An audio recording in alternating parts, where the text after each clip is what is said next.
the corner here, but is. it's really not, I don't think got to feel like fall this week. No, yeah, I mean, not too much. We will cool down some here in the next few days, but then we'll start to trend our temperatures back up here. No real fall chill, no frost or anything like that. As we go through the coming week, really our coolest temperatures, high temperature wise, probably lower 70s here as we head towards the middle of the week, towards Wednesday, and then we start to head back up towards some 80-degree numbers by the upcoming weekend. Rainfall wise, we mentioned there's some storms possible as we head towards tomorrow night, some showers into parts of Tuesday, maybe Wednesday in some places still, and then overall impactful weather. You know, we're looking at maybe some fog again possibly tomorrow morning, and then some of those storms Monday night could pack a little bit of some stronger stuff, potentially maybe even some isolated hail or some wind that we'll talk about in 1 second. I mentioned the possibility of a little bit more fog coming up tomorrow morning.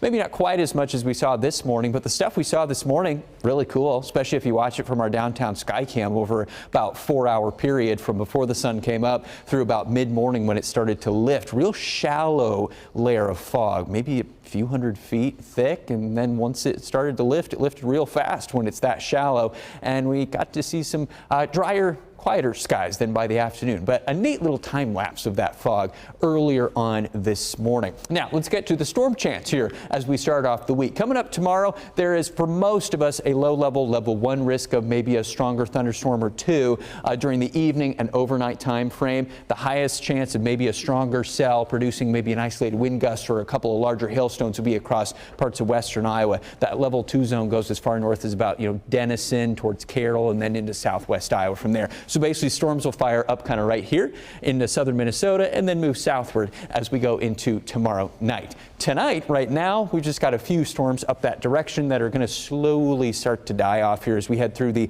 overnight hours. But northern Iowa, you'll still have maybe a chance of a downpour here before the sun comes up. Both of these storm chances, basically tonight's storms and then tomorrow's, are tied to this boundary that's currently aligned from South Dakota up into Minnesota. That's going to move southward here about 24 hours from now and bring us a few of these thunderstorms. So here we'll show you one version of weather modeling, and then we'll talk about where there might be some differences. So tonight, a few of those storms move along far northern Iowa through, let's say, Forest City, North Valgona, up towards Mason City and Clear Lake. The rest of us here, the chance of some of that fog into tomorrow morning, or a few clouds developing as well. We'll see sort of a sun cloud mix into the afternoon hours of our Monday. And then once we head towards Monday evening, our attention will turn up towards that boundary again, basically from the Iowa-Minnesota border back into northwest Iowa, north of kind of Sioux City or so.